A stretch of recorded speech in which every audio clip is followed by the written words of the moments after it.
Welcome all of you. पहा, आज नुकतंच UPSCचे 2024चे मेन्सचे पेपर चालू आहेत, राईट. आणि कालच GS1 आणि GS2चा पेपर झाला. GS2 म्हटलं की पॉलिटी, आणि मग त्या पॉलिटीच्या पेपरचं मी अनालिसिस करण्यासाठी आज तुमच्या समोर आणलं आहे. आता अनालिसिस करायचंय म्हणजे नेमकं काय करायचंय, तर आपल्याला उत्तर शोधायच्या प्रयत्नात बसायचं नाही, कारण पेपर तो ऑलरेडी होऊन गेलाय. ठीक आहे. प्लस आपल्याला थोडंसं MPSC पर्स्पेक्टिव्हने पाहायचंय, ऍट द सेम टाइम UPSCच्या 2025च्या पर्स्पेक्टिव्हने पाहायचंय की कशा प्रकारे आपल्याला मराठी मीडियम मधून या गोष्टींबद्दल या पेपर मधून कोणती अंडरस्टँडिंग घ्यायची आहे, काय शिकायचंय, काय लर्न करायचंय, आणि कशा प्रकारे नेक्स्ट इयर साठी आपल्याला याची तयारी करायची, हे पुढच्या या पेपरच्या अनालिसिस मधून तुम्हाला या गोष्टी फाइंड आउट करायच्या, राईट. सो मी प्रल्हाद मापारे पुन्हा एकदा तुमचे या GS2 polity 2024 men's paper analysis मध्ये स्वागत करतो. सो फर्स्ट क्वेश्चन, सगळ्यात पहिल्यांदा तुम्हाला पॅटर्न संपूर्ण माहिती आहे. पॅटर्न सिम्पली काय सांगतो की 20 क्वेश्चन्स असतील, त्यातले 4 क्वेश्चन्स फिक्स आहेत IR साठी, राहिले 16 क्वेश्चन. त्या 16 मधील नियर अबाउट एक 4 to 6 क्वेश्चन, कधी 4 होतात कधी 6 होतात, बट नियर अबाउट 6 क्वेश्चन्स हे सोशल जस्टिस आणि गव्हर्नन्स मिळून असतात. की राहिलेले 10 क्वेश्चन हे पॉलिटीचे क्वेश्चन असतात, पॉलिटी प्लस कॉन्स्टिट्यूशनचे क्वेश्चन असतात, राईट. सो साधारणतः ओव्हरऑल ब्रॉड स्ट्रक्चर हे असतं, आणि तेच त्यांनी कंटिन्यू करण्याचा प्रयत्न केलेला आहे. मग आपण वन बाय वन डिस्कशन करणार आहे. यातून आयडेंटिफाय काय करायचं आपल्याला, पहिली गोष्ट टार्गेट्स काय काय आपल्या लक्षात घ्या, की हा क्वेश्चन कोणत्या सब्जेक्टचा आहे ते ओळखणं. का ओळखणं हे पण पुढे जाऊन मी सांगेल, की सब्जेक्ट हा क्वेश्चन कुठून आलाय, कोणत्या सब्जेक्टचा आहे हे ओळखल्यानंतर आपल्या त्या सब्जेक्ट मध्ये जो फोल्डर आहे आपल्या ब्रेन मध्ये, तो ओपन अप व्हायला सुरुवात होतो, त्याचे कंटेंट ओपन अप व्हायला सुरुवात होतो, त्याचा पर्स्पेक्टिव्ह कळायला सुरुवात होतो. तो सब्जेक्ट इम्पॉर्टंट आहे. सेकंड थिंग, ह्या पेपरवरून हे अनालिसिस करायचे तुम्हाला, की इथून मागचे सुद्धा PYQ कसे अनालिसिस करता येतील. जेव्हा आपण प्रत्येक वेळेस म्हणतो की PYQ अनालिसिस करा, PYQ अनालिसिस करा, म्हणजे नेमकं काय करायचं ना, ते ह्या पेपरवरून तुम्हाला एक अंडरस्टँडिंग येईल, मी असं अंदाज बांधतो. ठीक आहे. सॉरी. थर्ड थिंग, की आपल्याला रिलिव्हन्स शोधायचा, की कशा टाईपचे क्वेश्चन्स आयडेंटिफाय करायचे, कुठून सोर्सेस करायचे, कुठल्या गोष्टी आपल्याला रेफर कराव्या लागतील, कशा पद्धतीने त्याचा स्टडी करावा लागेल, नोट्स कशा पद्धतीने असतील, सगळ्या प्रश्नांची उत्तरं ह्या अनालिसिस मध्ये आपण शोधण्याचा प्रयत्न करणार आहोत. So let's start or begin with the first question. आधी मी इंग्लिशमध्ये वाचेल, मग मराठीमध्ये वाचेल. क्वेश्चन आहे, examine the need for electoral reforms as suggested by various committees with particular reference to the one nation one election principle. So त्यांनी काय सांगितलंय, की विविध जे निवडणूक, मराठीतून वाचतो, विविध समित्यांनी सुचवलेल्या निवडणूक सुधारणांची गरज एक राष्ट्र एक निवडणूक तत्वाच्या विशेष संदर्भाने तपासून पहा. प्रश्न एक राष्ट्र एक निवडणूकवर नाहीये, लक्षात घ्या, त्याचा रेफरन्स आहे. प्रश्न आहे इलेक्ट्रोल रिफॉर्म्स, निवडणूक सुधारणा.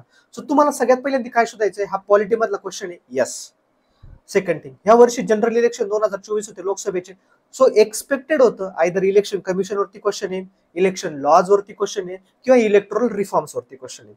ह्या तिन्हीपैकी एक क्वेश्चन एक्सपेक्टेड होता, प्रिपरेशन मस्ट होतं, क्वेश्चन येणारच होता. इव्हन पॉलिटिकल सायन्स ऑप्शनलचा अजून पेपर येणं बाकी आहे, सो एक्झाम होणे बाकी, तरी देखील मी सांगू शकतो आता या 3 पॉईंट पैकी एक पॉईंटवर कुठे ना कुठे तुम्हाला क्वेश्चन सापडेल. Election laws, model code of conduct असेल, रिप्रेझेंटेशन ऑफ पीपल ऍक्ट असेल, so election related laws, election commission of India, त्याचा परफॉर्मन्स कसा आहे, त्याच्यावर ॲलिगेशन्स काय, त्याचे रोल काय, एटसेट्रा, और इलेक्ट्रोल रिफॉर्म्स, या तिन्हीपैकी एका गोष्टीवर क्वेश्चन असणं अपेक्षित आहे. तिथे इलेक्ट्रोल रिफॉर्म्सवर क्वेश्चन विचारले.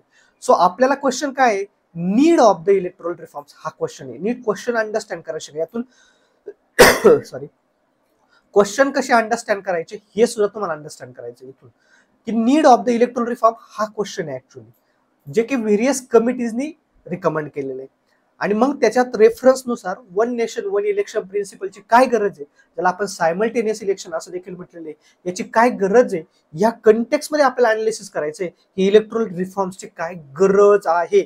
सो तुमचं हेडिंग कुठेतरी मला त्या क्वेश्चन मध्ये असं दिसलं पाहिजे, need of the electoral reforms. One nation one election हे हेडिंग नकोय, हेडिंग पाहिजे need of the electoral reforms. Heading म्हणा, सब हेडिंग म्हणा, वॉट एव्हर. हा, असं जर असेल हेडिंग की वन नेशन वन इलेक्शन किंवा simultaneous election need of the hour heading, तरी चालेल. बट ते नीड कुठेतरी आलं पाहिजे जेणेकरून क्वेश्चन तो कशावरती हे आयडेंटिफाय करावा. बऱ्याच जणांचं कन्फ्युजन झालं असली तर की क्वेश्चन आहे वन नेशन वन इलेक्शन वरती, मग सगळेजण ते लिहिणार त्याचे प्रोज काय, त्याचे फायदे काय, त्याचे तोटे काय असं लिहिणार आणि मग चुकून येणार. सो स्ट्रक्चर काय होईल, इंट्रोड्यूस करा, one nation one election principle काय आहे इंट्रोडक्शन होऊ शकतं किंवा इंट्रोडक्शन होऊ शकतं as suggested by various committees. Recently Kovind committee, Ramnath Kovind committee establish केली होती सायमल्टेनियस इलेक्शनमध्ये. डी बसू वगैरे, सुभाष कश्यप वगैरे सारखे जे वेल नोन पॉलिटिकल सायंटिस्ट आहेत किंवा जे इन्स्टिट्यूशनलिस्ट आहेत की ज्यांनी संस्थांवरती स्टडी केलेला आहे, सो असे लोक त्याच्यामध्ये होते कमिटीमध्ये. बघ कोविंद कमिटी म्हणू शकतो आपण त्यांना.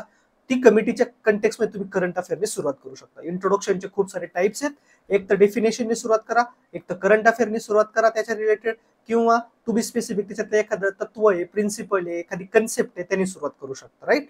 सो तिथं आपण सुरुवात करू शकतो दोन्ही अँगलने. मग काय हे कम्प्लीट करंट अफेअर बेस्ड होतं क्वेश्चन, प्लस स्टॅटिक नॉलेज तर पाहिजेच ऍज अ बॅकग्राऊंड म्हणून, प्लस क्वेश्चन यांनी करंट अफेअरवर उचललं होतं. काय करंट अफेअर होतं, एक तर कोविड कमिटी होती, इलेक्ट्रोल रिफॉर्म्स न्यूज मध्ये होते वर्षभर, त्याच्यावरती खूप आर्टिकल्स येत होते, आणि जनरल इलेक्शन झालं होतं 2024 ला. सो या तीन गोष्टींमुळे ते करंट न्यूज मध्ये होतं, क्वेश्चन येणं एक्सपेक्टेड होतं. ठीक आहे, मी सांगितलं होतं one question has to be on election, electoral laws etcetera. Current अफेअरचा क्वेश्चन झाला, पहिला क्वेश्चन करंट अफेअरचा. मग नोट्स काढताना लक्षात ठेवा, अशा गोष्टी ज्या फ्रिक्वेंटली न्यूज मध्ये, वर्षभर, एक दिवस न्यूज मध्ये म्हणून चालत नाही, वर्षभर म्हणजे फ्रिक्वेंटली न्यूज मध्ये अशा गोष्टींच्या आपल्याला नोट्स काढून ठेवाव्या लागतील. Next, explain and distinguish between the लोक अदालत अँड आर्बिट्रेशन ट्रिब्युनल्स. म्हणजे काय, लोक अदालत आणि लवाद न्यायाधिकरण याच्यामध्ये तुम्हाला डिस्टिंग्विश करायचंय, एक्सप्लेन पण करायचे. Whether they entertain civil as well as criminal cases. हा स्पेसिफिक क्वेश्चन आहे की तुम्हाला त्याचं फक्त उत्तर लिहायचं की त्याच्यामध्ये सिव्हिल आणि क्रिमिनल केसेस आहेत की नाही. दोन्ही गोष्टी, एक तर स्टॅटिक पण एक करंट अफेअर पण आहे. स्टॅटिक काय, लोक अदालत लक्ष्मीकांत मधून आहे, classic static book, plus arbitration tribunal, नवीन ऍक्ट आलेला आर्बिट्रेशन ट्रिब्युनल ऍक्ट. सो तुम्हाला त्याचा रेफरन्स घ्यावा लागेल. सो स्टॅटिक प्लस करंटचं कॉम्बिनेशन आहे. सो तुम्ही करंट अफेअर मध्ये आर्बिट्रेशन ट्रिब्युनल केलं, स्टॅटिक मध्ये प्रिलियम साठी मे साठी लक्ष्मीकांत केलं, तर त्याचं अनालिसिस करून त्या ठिकाणी एक्सप्लेन करायचं होतं तुम्हाला. सिम्पल. सॉरी. त्यासाठी आर्बिट्रेशन ट्रिब्युनल बद्दल डिटेल स्टडी पाहिजे, लोक अदालत बद्दल फॅक्च्युअल स्टडी पाहिजे, आणि मग तुम्हाला आयडेंटिफाय करावं लागेल की सिव्हिल आणि क्रिमिनल आहेत का. मग याचं इंट्रोडक्शन काय येईल, इंट्रोडक्शनची सुरुवात होईल कशा प्रकारे, प्रिन्सिपल काय आहे आर्बिट्रेशनचा, की आउटसाइड द कोर्ट सेटलमेंट म्हणतो, याच्या मागचं तत्व काय नेमकं, तुम्हाला ती कन्सेप्ट काय ती एक्सप्लेन करावं लागेल इंट्रोडक्शन मध्ये. आणि मग तुम्हाला डिस्टिंग्विश म्हटलंय ना, सरळ सरळ तुम्ही टेबल ड्रॉ करू शकता, एका साईडला लोक अदालत, दुसऱ्या साईडला आर्बिट्रेशन ट्रिब्युनल, सरळ सरळ तुम्ही डिस्टिंग्विश करू शकता, त्याचं एक्सप्लेनेशन करू शकता, आणि कुठेतरी एक पॅराग्राफ एक वर्ड लिहू शकता की त्याच्यामध्ये त्या डिस्टिंग्विश मध्येच तुम्हाला हे सांगावं लागेल की दोन्ही 10 मार्कर लक्षात ठेवा. ठीक आहे. So Laxmikanth plus current affair. So Laxmikanth important आहे फॅक्च्युअल बेसिसवर. तिसरं आहे the growth of cabinet system. Cabinet पद्धत जी आहे has practically resulted into marginalisation of parliamentary supremacy. So संसदीय वर्चस्व जे आहे ते कमी होत चाललंय कॅबिनेट पद्धतीच्या सिस्टीममुळे. कम्प्लीट कन्सेप्च्युअल क्वेश्चन आहे, अनालिटिकल क्वेश्चन आहे. इथं तुम्हाला एनसीआरटी हेल्प करेल, इथं तुम्हाला टीचर कोण आहे तुम्हाला पॉलिटीला शिकवायला ते हेल्प करतील, और तुमची अंडरस्टँडिंग काय. पहा हा क्वेश्चन आहे ना, ऍक्च्युअली माझं असं ओपिनियन असतं, हा question more of A political science स्टुडंटसाठी. तुम्ही फक्त लक्ष्मीकांत स्टडी केलं बट ते राईट पर्स्पेक्टिव्हने नाही स्टडी केलं तर उपयोग नाही. कारण का, इथे कन्सेप्च्युअल तर आहेच, पण ऍट द सेम टाइम तुम्हाला अनालिटिकल पण फार आहे की व्हॉट इज द, तुम्हाला लक्ष्मीकांत मधून काय कळणार आहे, कॅबिनेट सिस्टीम आणि पार्लमेंटरी फॉर्म याच्यातले काय फरक आहे, याच्यात साम्य काय आहे, या दोघी एकमेकांवर कशा डिपेंडेंट ह्या दोन सिस्टीम्स, प्रेसिडेन्शियल सिस्टीम पासून ह्या कशा वेगळ्या आहेत, ह्या गोष्टी तुम्हाला फॅक्च्युअली अनालाइज करायला मिळतील. बट जो अनालिटिकल आणि कन्सेप्च्युअल पर्स्पेक्टिव्ह आहे, पार्लमेंटरी सुप्रिमसी म्हणजे काय, कॅबिनेट सिस्टीम म्हणजे काय, कॅबिनेट सिस्टीम का ओव्हर पॉवर होत चालली आहे, याच्यासाठी conceptual analytical conceptual clarity plus analysis पाहिजे, आणि त्यासाठी पाहिजे तुम्हाला पर्स्पेक्टिव्ह. तो पर्स्पेक्टिव्ह लक्ष्मीकांत सुद्धा एक प्रकारे एका पर्स्पेक्टिव्हने लर्न केलं पाहिजे, तर अशा प्रश्नाची उत्तर सॉल्व्ह करता येणार आहे. हे फुलटॉस आहेत, पण त्यालाच मारता येतील ज्याला त्याच्यात एक्सपिरियन्स, नाहीतर अदरवाईज ह्या फुलटॉसवरती कॅच उडतो, मार्क्स मिळत नाही, लक्षात ठेवा. आणि मग ह्याच अनुषंगाने मी एक गोष्ट अनाऊन्स करण्यास इच्छितो की लवकरच इथिक्स संपायच्या अगोदरच, ठीक आहे, आपण पॉलिटीची सिरीज देखील सुरुवात करणार आहोत लक्ष्मीकांतची. Laxmikanth perspective from the mains किंवा मेन्स पर्स्पेक्टिव्ह, ह्या अँगलने ती सिरीज असणार आहे की आपल्याला एंटायर लक्ष्मीकांत कसं लक्षात ठेवता येईल आणि तेही मेन्स पर्स्पेक्टिव्हने कसं स्टडी करता येईल, विथ त्याच्या नोट्स कशा असतील, या सगळ्या गोष्टी आपण लक्ष्मीकांतच्या सिरीजमध्ये पाहणार आहे. लवकरच ती सिरीज लॉन्च करणार आहे, या निमित्ताने मी तुम्हाला ते सांगू इच्छितो. सो नेक्स्ट स्टेप असणार आहे आपली लक्ष्मीकांतची सिरीज, की त्याच्यामध्ये टार्गेट असेल निश्चितच ती सिरीज केल्यानंतर तुम्हाला प्रिलियम पण ऍड्रेस होईल, at the same time mains पण ऍड्रेस होईल.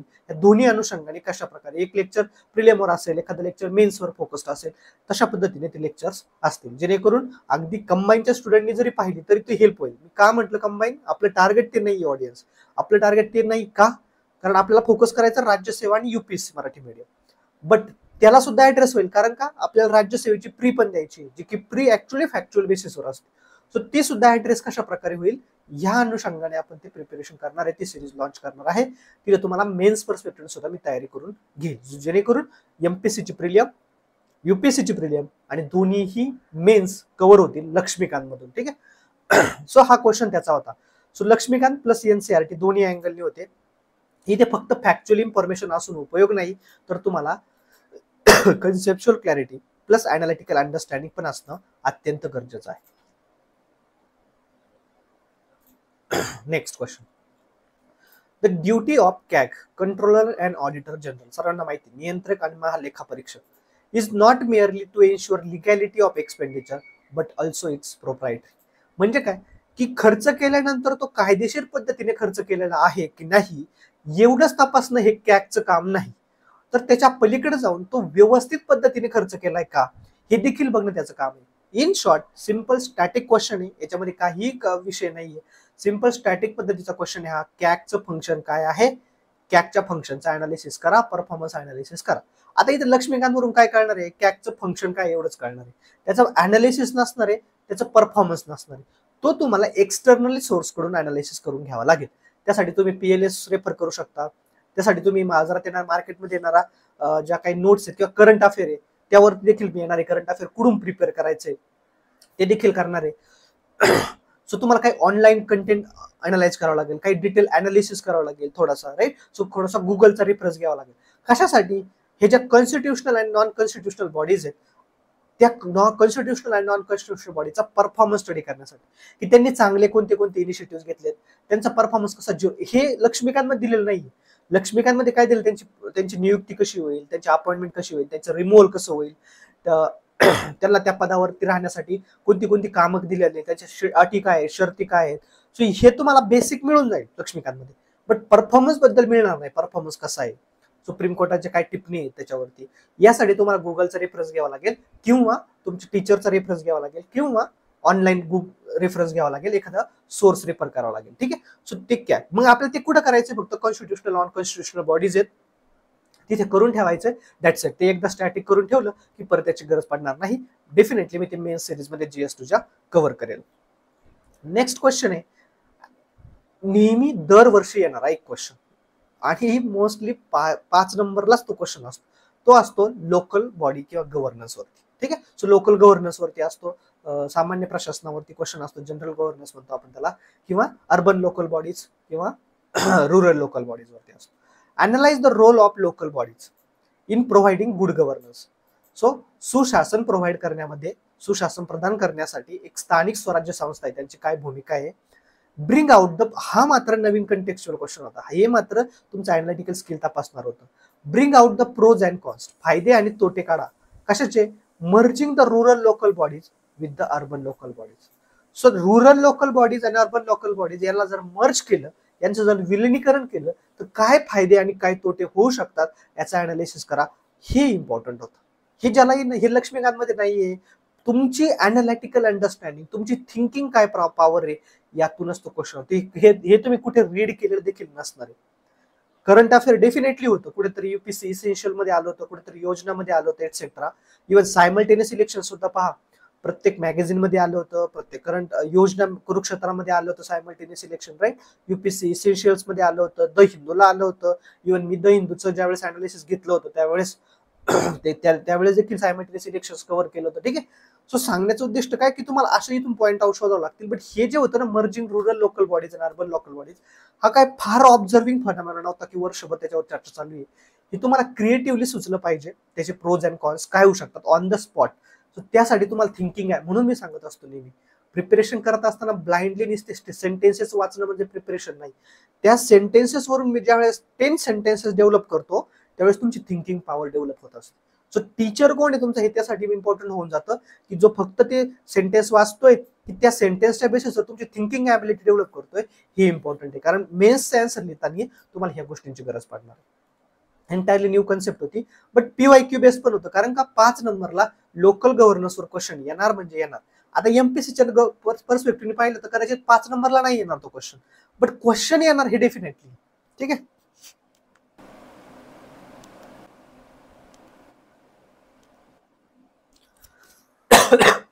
सॉरी, सो घासा खराब आहे जरा, समजून घ्या.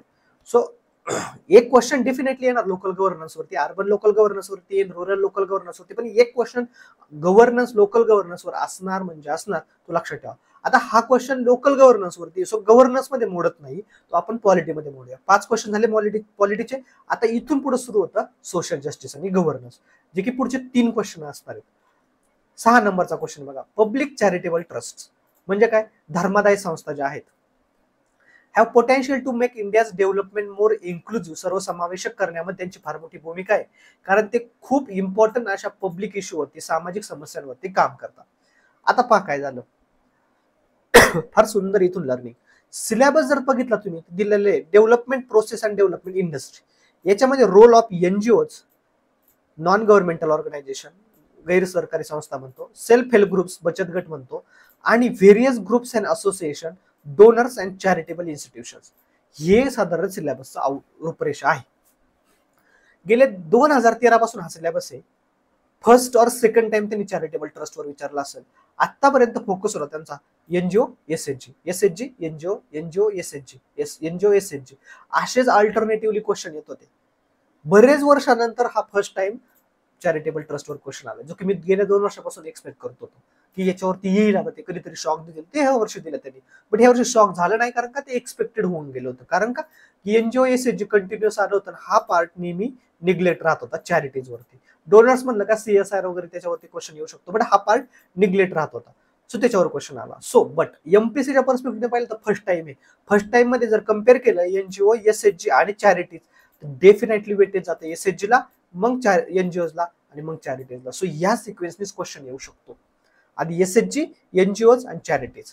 बट तुम्ही एनजीओज आणि एसएचजी जर प्रिपेअर केलं ना, चॅरिटी ऑटोमॅटिकली येण्यासारखं आहे, तर त्याच्यात नवीन पॉईंट्स काही नाही, फक्त तुम्हाला एक्झाम्पल्स माहित पाहिजे. For example, public charitable trust असतील, आपण पाहिले चॅरिटेबल हॉस्पिटल्स आहेत, चॅरिटेबल एज्युकेशनल इन्स्टिट्यूशन्स आहेत, चॅरिटेबल तुम्हाला दिसून येईल अनाथाश्रम्स आहेत, वृद्धाश्रम्स आहेत, विडो होम आहेत, बरोबर. त्यानंतर चॅरिटेबल ट्रस्ट आहे, जे रिलिजियस चॅरिटेबल ट्रस्ट आहेत, त्यांच्या मार्फत बरीचशी समाजसेवेची कामं केली जातात, हेल्थ कॅम्प ऑर्गनाईज केले जातात. बस एवढे 5-6 एक्झाम्पल झाले. 10 मार्काला question 150 words, 5-6 example, 5-6 perspective. Public issues आणले मी, health, education, human resource development, widows आणलं, अनाथ आणले म्हणजे ऑर्फन्स आणले, PWDs आणले म्हणजे दिव्यांग आणले, ओल्ड एज आणले. सो 5-6 क्वेश्चन झाले. आणि मग ते कसे इन्क्लुझिव्ह करायचे म्हणजे काय, सर्वसमावेशक, सगळ्यांना, समाजातील सर्वात दुर्बल घटकांना एकत्र करायचे, जे की मी आत्ताच एक्झाम्पल मधून आणलं. सो एक्झाम्पल जरी लक्षात राहिले तरी आहेत. तर तुम्ही म्हणसान सर चॅरिटेबल ट्रस्ट नाही माहिती, कृष्ण चॅरिटेबल ट्रस्ट आहे, अनंतरशी चॅरिटेबल ट्रस्ट आहे हेल्थ सेक्टरमध्ये. इव्हन खूप सारे शीख लोकांचे चॅरिटेबल ट्रस्ट आहे हॉस्पिटल्समध्ये दिल्लीमध्ये. एक्झाम्पल्स तुम्हाला माहिती, ठीक आहे. त्यानंतर सुवर्ण मंदिर असू द्या, शिर्डी असू द्या, बालाजी संस्थान असू द्या, हे काय रिलिजियस चॅरिटेबल ट्रस्ट आहेत की जे हे फूड ऑर्गनाईज करतील, लोकांना फूड म्हणजे लंगर देतील, प्रोव्हाइड करतील. सो हे इम्पॉर्टंट पब्लिक इश्यू आहे हंगर, तो ऍड्रेस करतात ते. So thousands of example. आणि बिलीव्ह मी, आता मी तुम्हाला ह्या प्रश्नाचं उत्तर जर सॉल्व्ह करायला घेतलं ना, यातला एकही स्टुडंट असा भेटणार नाही की ज्याला याचं उत्तर लिहिता येणार नाही. प्रॉब्लेम आहे फक्त ते कसं लिहायचं ना हे माहित नाही, त्याच्यामुळे हा प्रॉब्लेम आहे. मी जे आता एक्झाम्पल सांगितले, जे मी उत्तर लिहिलंय ना, हे सगळ्यांना माहिती. बट सेकंड थिंग अशी की हे उत्तर तुम्हाला कुठेही पुस्तकात मिळणार नाही, कुठे, किंवा मिळालं तरी ना त्याच्यावरती डिपेंड राहायचं नाही. यासारखे क्वेश्चन्स आन्सर तुम्हाला मनाने लिहिता आले पाहिजे, ऑन द स्पॉट सुद्धा. त्यासाठी आन्सर रायटिंग आणि त्यासाठीचं माइंडसेट तयार करा. मी आता एवढे एक्झाम्पल दिले, हंगर, पॉवर्टी पासून तर अगदी education, health, human resource development, सगळं इन्क्लुझिव्ह डेव्हलपमेंट होऊ शकतं, पब्लिक इश्यूज ऍड्रेस होऊ शकतात या चॅरिटेबल ट्रस्टमध्ये. काहीच गरज नाही तुम्हाला एक्स्ट्रा नॉलेजची. तुम्ही जे सराउंडिंगला बघताय, सिलेबस व्यवस्थित पाठ असेल तर सगळ्या गोष्टीतून ऍड्रेस होतात. 150 हे फुल टॉस आहे डायरेक्ट. बट लक्षात ठेवा, अशा क्वेश्चनला जास्त मार्क्स मिळत नाही. सोशल जस्टिस आणि गव्हर्नन्सच्या क्वेश्चनला जास्त मार्क्स मिळत नाही. सो सॉल्व्ह करताना कधी पण जे फायनल सॉल्व्ह करायला जातात ना, त्यांनी ही प्रायोरिटी ठेवायची नाही फार. ठीक आहे. सो ते कसे सॉल्व्ह करायचे असतात ते पण मी सांगतो तुम्हाला टेस्ट सिरीज सॉल्व्ह करताना. आता तो फोकस नाहीये, तो मेन्सच्या विद्यार्थ्यांसाठी कन्सर्न आहे. फॉर एक्झाम्पल 5 क्वेश्चन असतात पॉलिटीचे, 5 क्वेश्चन 10 मार्काचे असतात, 5 क्वेश्चन 15 मार्कचे असतात. अगोदर त्याला प्रायोरिटी असली पाहिजे. 5 क्वेश्चन 15 मार्काचे जे पॉलिटीचे त्याला प्रायोरिटी असली पाहिजे. त्यानंतर 4 क्वेश्चन आयर आहे ना त्याला प्रायोरिटी असली पाहिजे. त्यानंतर जे सोशल जस्टिस गव्हर्नन्सचे 15 मार्कर क्वेश्चन आहे ना त्याला प्रायोरिटी असली पाहिजे. आणि लास्टला हे 10 मार्कर क्वेश्चन आहे ना याला प्रायोरिटी असली पाहिजे. द रिझन बिंग याला जास्त मार्क्स येत नाही कारण ओपन एंडेड क्वेश्चन्स असतात. ठीक आहे. सो अंडरस्टँड झाला असं मी तुम्हाला काय सांगायचं तुम्हाला. आता बऱ्याच जणांचा प्रश्न विचारतो की सर आम्ही social justice governance security IR त्यानंतर आणखीन कोणते हे जे सोशल इश्यू हे जे सब्जेक्ट्स आहेत ते आत्ताच प्रिपेअर करून ठेवू का, ज्याला नॉन कन्व्हेन्शनल सब्जेक्ट्स म्हणलेले. आत्ताच तुम्हाला मी समजून सांगतोय, तुम्ही यातून समजून घ्या. हे जे करंट अफेअर ओरिएंटेड सब्जेक्ट्स आहेत की ज्याच्यामध्ये तुम्ही करंट अफेअर लिहू शकता, ते सब्जेक्ट्स जोपर्यंत तुमचे कोर सब्जेक्ट होत नाही तोपर्यंत त्याला हात लावू नका. पॉइंटच नाही. तुम्ही अगोदर polity, history, geography, economy, environment, ethics हे जे इम्पॉर्टंट सब्जेक्ट्स आहेत ना ते मेन्सच्या पर्स्पेक्टिव्हने प्रिपेअर करा. त्यानंतर नॉन कन्व्हेन्शनल जा आणि त्यानंतर ते जे कन्व्हेन्शनल सब्जेक्ट प्रिलियमच्या अँगलने प्रिपेअर करा आणि मग करंट अफेअरला त्याला सफाईस करून मेन्ससाठी प्रिपेअर व्हा. ही स्ट्रॅटेजी लक्षात ठेवा.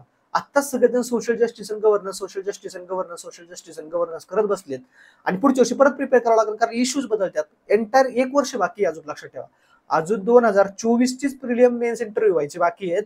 25 ची तयारी करतोय आपण. 25 ची मेन्स जरी पकडले टाइमवर झाली तरी 1 वर्ष बाकी. 1 वर्षाने सगळ्या गोष्टी बदलतात. सो अननेसेसरी त्याच्या मागे पळू नका, पॅनिक होऊ नका. फोकस करा पॉलिटीवरती, फोकस करा इथिक्स वरती, फोकस करा एसेज वरती, फोकस करा ऑप्शनल वरती की जो बऱ्यापैकी स्टॅटिक असणार. ठीक आहे. नेक्स्ट 7 नंबरचा क्वेश्चन आहे poverty and malnutrition. Expected question होता. पॉवर्टी, मलन्यूट्रिशन, हंगर आणि ह्युमन रिसोर्स डेव्हलपमेंट. आता त्याच्यात क्वेश्चन काय होता समजून घ्या. Poverty and malnutrition creates a vicious cycle adversely affecting the human capital formation. Human capital formation म्हणजे काय की मानवी क्षमता निर्माण करण्यामध्ये. राईट. सो मानवी क्षमता निर्माण करायची किंवा मानवी भांडवल निर्मितीमध्ये. सो मानवी भांडवल कशामध्ये तयार होतं, हेल्थ, एज्युकेशन आणि स्किल डेव्हलपमेंट. मी ऑलरेडी सांगितलं होतं फॅक्टर. ज्यांनी माझे लेक्चर्स केलेले सोशल जस्टिस आणि गव्हर्नन्सचे त्यांनी 1 मिनिटात हा क्वेश्चन सोडवला असता, मला याची गॅरंटी. मी बोर्डवरती तुम्हाला ती सायकल काढून दाखवली होती कशा प्रकारे malnutrition, poverty, hunger, health, education, income या सगळ्या गोष्टी एका विशेष सायकलमध्ये अडकलेल्या आहेत. की कशा पद्धतीने ते डिपेंडेंट आहे. 1 मिनिटात तुम्हाला याच्यावरती एस सुद्धा लिहिता येईल. प्लस ही गोष्ट लक्षात ठेवा, हे जे क्वेश्चन आहेत ना poverty, malnutrition, human resource development, हे GS1, GS2, GS3 मध्ये तिन्हीपैकी कुठे ना कुठे क्वेश्चन येणार आहे. हा प्रिपेअर करायचा असतो. पॉवर्टी हा टॉपिकच एक ब्रॉड टॉपिक आहे जो एसे सुद्धा येऊ शकतो. ह्या अँगलने प्रिपेअर करून ठेवायचा. तो GS1, GS2, GS3 तिन्हीपैकी कुठेतरी दरवर्षी येणार. आयदर पॉवर्टी रिलेटेड इश्यूज काय, इकॉनॉमी, त्याचे इम्पॅक्ट काय होता GS3 मध्ये येईल. आता इथं आले त्याचं malnutrition, vicious cycle, human capital formation किंवा पॉवर्टी रिलेटेड समस्या काय, सोशल इश्यू GS1 मध्ये येईल. सो कुठेतरी पॉवर्टीवरती दरवर्षी एक क्वेश्चन येणार म्हणजे येणार. हे लक्षात ठेवा. पॉवर्टी त्या अँगलने प्रिपेअर करायचं असतं. ठीक आहे. 8 number doctrine of democratic governance. So 6-7 हे झाले सोशल जस्टिस बद्दलचे क्वेश्चन. आता गव्हर्नन्सचा question. The doctrine of democratic governance makes it necessary that public perception of integrity and commitment of civil servants become absolutely positive. लोकशाही शासनाच्या सिद्धांतानुसार नागरी सेवकांच्या सचोटी आणि बांधिलकीबद्दल, बांधिलकी म्हणजे कमिटमेंट, लोकांचा दृष्टिकोन पूर्णपणे सकारात्मक होणे आवश्यक आहे. सो तुम्हाला हे माहित पाहिजे डॉक्ट्रिन ऑफ डेमोक्रेटिक गव्हर्नन्स. लोकशाही प्रशासन म्हणजे काय, दुसरी गोष्ट इंटिग्रिटी म्हणजे काय आणि कमिटमेंट ऑफ सिव्हिल सर्वंट्स म्हणजे काय. सो तुम्हाला या ठिकाणी GS4चं नॉलेज आणावं लागणार आहे. सो तुमचं GS2चा क्वेश्चन GS4च्या नॉलेज शिवाय कम्प्लीट होणार नाही. कारण public integrity, the aptitude, values of civil services, probity हे जे टॉपिक्स आहे इथिक्स इन पब्लिक ऍडमिनिस्ट्रेशन मधले, ते त्या टॉपिक मध्ये कमिटमेंट व्हॅल्यू आहे, इंटिग्रिटी आहे, ज्याला नोलन प्रिन्सिपल्स म्हणतो, नोलन सिद्धांत म्हणतो आपण, नोलन तत्वे म्हणतो, ते 7 तत्वे असू द्या. या सगळ्या गोष्टी तुम्हाला इथे आणावं लागणार ते नॉलेज. म्हणून मी सांगत असतोय अगोदर इथिक्स प्रिपेअर करा. त्याला रिझनच हे GS2 GS4 एसे आणि ऑप्शनल हे अगोदर प्रिपेअर करा. रिझन हे की तुम्हाला त्याचं नॉलेज कंबाईन करून इथे आन्सर लिहावं लागेल. फक्त सोशल जस्टिस आणि गव्हर्नन्स किंवा GS2च्या पर्स्पेक्टिव्हने आन्सर लिहिता येणार नाही. येते लक्षात. सो तुम्हाला ते नॉलेज कंबाईन करावं लागेल. त्यासाठी ते इथिक्स इम्पॉर्टंट होणार. 9 आणि 10 नंबरचे क्वेश्चन आयरचे असतात. अगदी तशाच प्रकारे 19 आणि 20 नंबरचे क्वेश्चन पण आयरचे असतात. आयरचे क्वेश्चन मी सेपरेटली लास्टला डिस्कस करतो. ठीक आहे. सो क्वेश्चन नंबर 11 कडे या. What are the aims and objectives of the recently passed and enforced the Public Examination Prevention of Unfair Means Act 2024? Straightforward current अफेअरचा question आहे. No static, straightforward current अफेअरचा question आहे. फक्त आणि फक्त तुम्हाला त्यासाठी करंट अफेअर. आता हे चर्चेत नव्हतं का? खूप चर्चेत होतं. नेटच्या अँगलने चर्चेत होतं. ऑपोजिशन पार्टीजने हा मुद्दा उचलून धरला होता. संसदेमध्ये याच्यावर गोंधळ झाला होता. त्याच्यानंतर नीटची एक्झाम नीट नंतर आणखी UGCच्या एक्झाम्स काही कॅन्सल झाल्या होत्या. Like for example net set etcetera पुढे गेल्या होत्या. नीट PG कॅन्सल झाली होती. त्याच्याबद्दल डिस्कशन झाले. सुप्रीम कोर्टचा डिसिजनला गव्हर्नमेंटने. सो डिबेटमध्ये होतं. लाईक एंटायर 2 months डिबेटमध्ये होतं. सो फार एक्सपेक्टेड क्वेश्चन होता याच्यावर येईल. पण हा ऍट द सेम टाइम एवढे मोठे एक्सपेक्टेशन होते की अशा टाईपचे क्वेश्चन्स विचारले जातील म्हणून. जनरली UPSC अशा टाईपचे क्वेश्चन विचारत नाही. बट आता विचारायला लागले. द रिझन बिंग 12-13 वर्ष झाले सिलेबस डिक्लेअर होऊन. या 12-13 वर्षात जो सिलेबसच्या कोर टॉपिक्स आहेत जे मेन्शन आहेत सिलेबसमध्ये त्याच्यावर वारंवार क्वेश्चन विचारले जाऊन क्वेश्चन एक्झॉस्ट झालेले आहेत. सो त्यांना कुठेतरी जाऊन असे बाहेरून करंट अफेअरचे क्वेश्चन पिक करावं लागतात. ठीक आहे. सो ते UPSC मध्ये होते. बट MPSC मध्ये अजून गव्हर्नन्स वरती विचारण्यासारखं ऑलरेडी खूप आहे. त्या तिथूनच क्वेश्चन येऊ शकतात भरपूर सारे. सो त्यावर जास्त फोकस करायचं. ठीक आहे. सो त्यांनी सरळ सरळ विचारलंय द पब्लिक एक्झामिनेशन ऍक्ट काय आहे. आता हे कुठून स्टडी करायचे कोणतेही ऍक्ट. सो PLS नावाची एक वेबसाईट आहे. सर्वांना माहिती असेल PLS.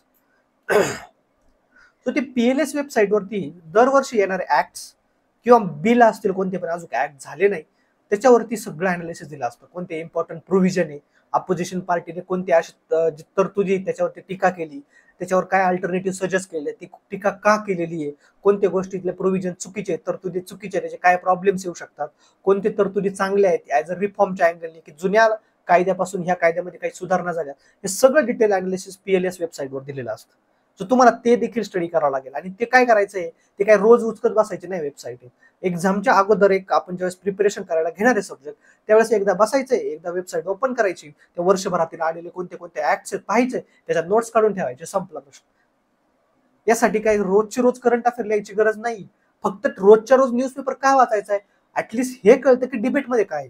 सायमल्टेनियस इलेक्शन डिबेटमध्ये हे हा ऍक्ट डिबेटमध्ये होता. हे डिबेटमध्ये हे कळण्यासाठी न्यूजपेपर वाचायचा आहे. आणि एकदा कळलं की मग त्याचे सोर्सेस कुठे आहेत तिथे जाऊन ते पिक करायचंय. त्याच्यात त्यांनी स्पेसिफिक क्वेश्चन असा विचारलाय वेदर युनिव्हर्सिटी व state education board examination 2 are covered under the act. Simply त्यांनी विचारलं होतं की याच्यामध्ये फक्त कॉम्पिटेटिव्ह एक्झाम्सच आहेत की हे एक प्रकारे युनिव्हर्सिटीचे किंवा स्टेट एज्युकेशनचे बोर्ड म्हणजे आपले जे रेग्युलर एक्झाम होतात त्या पण त्याच्यात कव्हर आहेत. म्हणजेच काय तुम्हाला त्या ऍक्टचे प्रोव्हिजन डिटेलमध्ये माहिती असले पाहिजे. ठीक आहे. नेक्स्ट राईट टू प्रायव्हसी या टाईपचा क्वेश्चन एक येतो. लक्षात ठेवा. Right to privacy is intrinsic to life and personal liberty and is inherently protected under Article 21 of the Constitution. Third time हा राईट टू प्रायव्हसी वरती क्वेश्चन येण्याचा. आता इथं राईट टू प्रायव्हसी इम्पॉर्टंट नाहीये. हे जे एंटायर स्टेटमेंट आहे ना हे फक्त स्टेटमेंट आहे. इथं क्वेश्चन नाहीये. त्यांनी एवढं सांगितलंय राईट टू प्रायव्हसी जो आहे गोपनीयतेचा अधिकार जो आहे आपल्याला तो पूर्णपणे लाईफ आणि पर्सनल लिबर्टी हे जे आर्टिकल 21 मध्ये म्हटलेले संविधानाचे त्याच्या अंडर प्रोटेक्टेड आहे. हा फक्त स्टेटमेंट आहे. हा क्वेश्चन नाहीये. क्वेश्चन इथून सुरू होतो. एक्सप्लेन इन धिस रेफरन्स याच्या कंटेक्स्ट मध्ये रेफरन्स मध्ये डिस्कस करा the law relating to the DNA testing of child in the womb to establish its paternity. So simply question काय पहा आपल्याला लॉज डिस्कस करायचे. कशा संदर्भाचे लॉज आहे. DNA testing of a child. एका बालकाचं DNA टेस्टिंग करायचं आहे आपल्याला त्याची पॅटर्निटी शोधून काढण्यासाठी ओम मध्ये म्हणजेच गर्भाशयामध्येच. तर याच्या संदर्भात राईट टू प्रायव्हसी डिस्कस करायचंय. आता अतिशय इम्पॉर्टंट क्वेश्चन आहे बघा. इथून अनालिसिस काय करायचंय. पहिली गोष्ट फंडामेंटल राईट्सवर क्वेश्चन येतात म्हणजे येतात. एक तरी क्वेश्चन फंडामेंटल राईट्सवर असतो. पहिलं नोटिंग तुम्ही लिहून ठेवू शकता अनालिसिस कसं असतं. सेकंड क्वेश्चन किंवा सेकंड अनालिसिस, या फंडामेंटल राईट्स मध्ये सुद्धा जे ट्रिनिटी ऑफ राईट्स आहेत त्याच्यावरती क्वेश्चन येतात. म्हणजे आर्टिकल 14, आर्टिकल 19 आणि article 21. Trend shows applicative question from the trinity. Article 14, 19 आणि 21 ते पण डायरेक्ट याच्यावर नाही, याचं ऍप्लिकेशन कुठे आहे ना, त्या ऍप्लिकेशन बेसवर क्वेश्चन येतात. की इक्वॅलिटी आहे का, इनइक्वॅलिटी आहे, राईट टू इक्वॅलिटी कुठे कुठे वापरली जाते, त्याच्यावरती बेसिसवर सुप्रीम कोर्टचे जजमेंट्स कोणते आलेले का, सुप्रीम कोर्टने कोणत्या कोणत्या जजमेंट्स मधून आर्टिकल 21 इंटरप्रिटेशन करण्याचा प्रयत्न केलेला आहे वेगवेगळ्या अँगलनी. त्यातून तुम्हाला right to health, right to clean water, right to clean environment यासारखे क्वेश्चन्स कसे मिळालेले, किंवा यासारखे राईट्स आर्टिकल 21 मधून कसे मिळाले, right to freedom of speech and expression काय आहे, आर्टिकल 19 त्याचं वेगवेगळे इंटरप्रिटेशन काय आहे, हे सगळे क्वेश्चन्स तुम्हाला ऍड्रेस करायला मिळतील या ट्रिनिटी मधून, आणि याच्यापैकी एक तरी क्वेश्चन असतो. हे झालं सेकंड अंडरस्टँडिंग. थर्ड, इथं तुम्हाला फक्त एका गोष्टीचं नॉलेज असून उपयोग नाही, तुम्हाला भरपूर साऱ्या गोष्टींचं नॉलेज लागणार आहे. पहिली गोष्ट, पहिलं नॉलेज लागणार आहे ते म्हणजे डीएनए टेस्टिंग ऑफ चाइल्ड काय, की ओम मध्ये पॅटर्निटी डिटरमाइन करण्यासाठी कशा प्रकारे डीएनए टेस्टिंग केलं जातं, हे पहिलं नॉलेज लागणार आहे, जे सायन्स अँड टेक्नॉलॉजी मध्ये डीएनए वगैरे. सेकंड नॉलेज लागणार आहे त्याच्या रिलेटेड लॉज, जे की मी सोशल जस्टिस आणि गव्हर्नन्स मध्ये कव्हर केलेले असतील. स्टुडंट रिलेट करू शकतात मला, ज्यांनी माझे सोशल जस्टिस आणि गव्हर्नन्सचे लेक्चर केले. सो सेकंड आहे त्याच्या रिलेटेड लॉज, म्हणजे सरोगसी लॉज असतील, डीएनए टेस्टिंग संदर्भात लॉज असतील, ते माहित पाहिजे. ऍटलीस्ट नाव तरी, त्यातले डिटेल प्रोव्हिजन माहित नसले तरी चालेल, पण नाव माहित पाहिजे. Second thing. थर्ड थिंग, ती अतिशय महत्वाची, ती म्हणजे बायो इथिक्स. तुम्हाला इथिक्स मध्ये मधील जे बायो इथिक्स टर्म्स आहे, त्याला अप्लाइड इथिक्स म्हणतो, ती माहिती असल्याशिवाय हा क्वेश्चन सॉल्व्ह होणार नाही. बायो इथिक्स काय आहे किंवा मेडिकल इथिक्स काय आहे, ही गोष्ट तुम्हाला इथिकल पर्स्पेक्टिव्हने अंडरस्टँड करावं लागेल. मग तुम्हाला राईट टू प्रायव्हसी जावं लागेल, की ती इथिकॅलिटी आणि प्रायव्हसीची इथिकॅलिटी या दोन्ही गोष्टी मॅच करून बघावं लागेल, आणि देन तुम्हाला आन्सर करावं लागेल. बट आन्सर सुद्धा पुन्हा एकदा अनालिटिकल पर्स्पेक्टिव्हने पाहिजे. त्या अनालिटिकल पर्स्पेक्टिव्ह मध्ये आर्टिकल 21 ची अंडरस्टँडिंग पाहिजे, राईट टू प्रायव्हसीची अंडरस्टँडिंग पाहिजे, आणि तेच तुमचं इंट्रोडक्शन असेल. येते लक्षात. सो त्यांनी सांगितलं रेफरन्स मध्ये एक्सप्लेन करायचं आहे आपल्याला, वरचं जे स्टेटमेंट आहे ना ते एक्सप्लेन करायचंय, बट खालचा जो आहे ना तो रेफरन्स वापरायचा आहे, की कशा प्रकारे आपण ओम मध्ये, म्हणजे तुम्हाला एक एक गोष्ट स्टडी करावं लागेल. डीएनए टेस्टिंग हे पहिली गोष्ट इथिकली लिगली राईट आहे का, from the perspective of right to privacy. ती डीएनए टेस्टिंग ओम मध्ये केलेली, ती डीएनए टेस्टिंग पॅटर्निटीसाठी केलेली, मग टेस्टिफाय करायची इथिकली लिगली राईट आहे और रॉंग आहे from the perspective of right to privacy. So question deeply analytical होता, बट क्वेश्चन लिहिण्यासारखा होता. Right to privacy, life and liberty याचं इंटरप्रिटेशन कसं आहे ते डिटेलमध्ये फंडामेंटल राईट स्टडी करताना पाहू. बऱ्याच वेळा मी बरेचसे टीचर पाहिले, किंवा बऱ्याच वेळा बऱ्याचशा पुस्तकामध्ये देखील पाहिले, फंडामेंटल राईटच्या चॅप्टर मध्ये ना एवढं दिलेलं असतं, article 21 right to protect right to life and personal liberty, त्याचं हे इंटरप्रिटेशन आहे, त्याच्या हे केसेस आहेत, आणि याच्या अंडर सुप्रीम कोर्टाने एवढे सारे राईट, बट त्याचं मिनिंग काय कोणी सांगितलं नाही. ड्यू प्रोसेस ऑफ लॉ का आलेले हे कुणी सांगितलं नाही. Right to privacy Puttaswamy judgment मध्ये कुठून आलं हे कुणी सांगितलं नाही. सो ते अनालिटिकल पर्स्पेक्टिव्हने स्टडी केलं ना, मग तुम्हाला लक्षात येईल. फॉर एक्झाम्पल म्हणून सांगतो, राईट टू प्रायव्हसी आलं पुट्टा स्वामी जजमेंट मधून. पुट्टा स्वामी जजमेंट सांगतं की right to privacy under article 21 हे फंडामेंटल राईट आहे. तो कंटेक्स्ट कुठून सुरू झाला, तो कंटेक्स्ट सुरू झाला आधार ऍक्ट पासून, की आधार ऍक्ट गव्हर्नमेंटने कंपल्सरी केलं होतं वेलफेअर स्कीम्ससाठी. मग आधार ऍक्ट मध्ये राईट टू प्रायव्हसीचं व्हायोलेशन होतंय. पण right to privacy fundamental right आहे की नाही हे तिथून आर्ग्युमेंट सुरू झाली. बट ज्यावेळेस right to privacy fundamental right आहे हे डिक्लेअर करण्यात आलं, त्यावेळेस आधार ऍक्ट सुद्धा व्हॅलिड करण्यात आला on the ground that balance करण्याचा प्रयत्न. बट तिथं प्रायमरी कन्सर्न होतं की राईट टू प्रायव्हसी प्रोटेक्ट होते का नाही. मग कन्सर्न काय होतं की राईट टू प्रायव्हसी कुठे व्हायोलेट होते, कारण आधार तुमचे बायोमेट्रिक डेटा कलेक्ट करतं. इरिस स्कॅन असेल किंवा आयरिस स्कॅन असेल, म्हणजे डोळ्यांचा स्कॅन असेल, तुमच्या फिंगरप्रिंट्स असतील, तुमचा फोटो असेल, तुमच्या करायचे signature what ever, but particularly biometric तुमचा डेटा कलेक्ट करतो. So one of the biometric डेटामध्ये बायोलॉजिकल डेटा पण आहे. सो डीएनए टेस्टिंग व्हायला लागली आता. सो डीएनए टेस्टिंग क्रिमिनलसाठी पण यायला लागली. तशाच प्रकारे डीएनए टेस्टिंग आता पॅटर्निटीसाठी सुद्धा यायला लागली, ती पण ओम मध्येच. मग ह्या सगळ्या गोष्टी कॉम्प्लिकेट होत चालल्या, आणि मग इथं प्रायव्हसीचं व्हॅल्यू आली. कारण का, बायोमेट्रिक डेटा सिंपल, कारण डीएनए टेस्टिंग केल्यानंतर तो डेटा कलेक्ट हो जाणार ना, मग ते व्हायोलेशन होऊ शकतं पुढे जाऊन राईट टू प्रायव्हसीचं, या गोष्टी तिला कन्सर्न यायला येते लक्षात. सो म्हणून तुम्हाला त्या पर्स्पेक्टिव्ह स्टडी करावं लागेल, पण ती कुणी शिकवत नाही, कुणी लिहित नाही, कुठे सोर्सेसमध्ये आढळत नाही. म्हणून तर आपल्याला एक त्या पर्स्पेक्टिव्हने, मेन्सच्या पर्स्पेक्टिव्ह सुद्धा पॉलिटी लक्ष्मीकांत कसं वाचावं हे सुद्धा डिस्कस करायचं आहे. त्यासाठी सांगितलं लवकरच ती सिरीज सुरू करणार आहोत. Question number 13, very analytical question, very understanding oriented question. यासाठी तुम्हाला मागच्या पास्ट 1 to 2 इयर्सचे नॉलेज पाहिजे. आधी क्वेश्चन काय बघा, what changes has the union government recently introduced. आता रिसेंटली इंट्रोड्यूस म्हणजे काय, मागच्या 1-2 महिन्यात नाही, कदाचित मागचे 5 वर्ष सुद्धा असू शकतात रिसेंट मध्ये. In the domain of centre state relation, एक क्वेश्चन तर येतो. Federalism, centre state relation, inter state relation होती, एक क्वेश्चन तर येतो की त्यांनी सरळ सरळ सांगितले सेंटर स्टेट रिलेशन ह्या डोमेन मध्ये, या भागामध्ये, या क्षेत्रामध्ये युनियन गव्हर्नमेंटनी रिसेंटली कोणते कोणते बदल घडून आणले आहेत, कोणते कोणते चेंजेस केलेले आहेत. सजेस्ट मेजर्स, काही उपाययोजना सुचवा. To be adopted to build the trust between the centre and the states and for strengthening the federalism. So तुम्हाला फेडरलिझम, संघराज्यवाद जर अजून मजबूत करायचा असेल तर असे काही उपाययोजना सुचवा की जेणेकरून सेंटर आणि स्टेटमध्ये एक प्रकारचा ट्रस्ट बिल्ड होईल. सो तुम्हाला हे चेंजेस लिहावे लागतील. सो याचं स्ट्रक्चर कसं येईल, इंट्रोड्यूस विथ द फेडरलिझम, त्यात पण स्पेसिफिकली इंडियन फेडरलिझम कसं आहे, इंडियन फेडरलिझमवर सेंटर स्टेट रिलेशन कसे डिपेंडेंट, त्याच्यानंतर रिसेंटली चेंजेस कोणते केलेले आहेत, काही पॉझिटिव्ह चेंजेस सजेस्ट करा, काही निगेटिव्ह चेंजेस की जे फेडरलिझमच्या अगेन्स्ट आहेत, काही फेडरलिझमच्या बाजूने आहेत. ठीक आहे. सो काही जे चेंजेस केलेले आहेत ते फेडरलिझमच्या सपोर्टमध्ये, काही अगेन्स्ट मध्ये, दोन्ही पर्स्पेक्टिव्ह अनालिसिस करा. आणि मग क्वेश्चन आहे सजेस्ट द मेजर्स. मग त्याच्यावरती सजेस्ट करा की कशा प्रकारे ट्रस्ट बिल्ड होऊ शकतो. आणि मग कन्क्लुजनला तुम्हाला काय होऊ शकतं, जे सुप्रीम कोर्टाने NCT Delhi versus lieutenant governor of Delhi या केसमध्ये सांगितलं होतं की तुम्हाला काय गरज आहे, कॉम्पिटिटिव्ह 3C वर्ड वापरला होता, कॉम्पिटिटिव्ह, कोऑपरेटिव्ह आणि कोलॅबरेटिव्ह फेडरलिझमची गरज आहे. त्याच्यासाठी कॉन्स्टिट्युशनल मॉरॅलिटी फॉलो करा.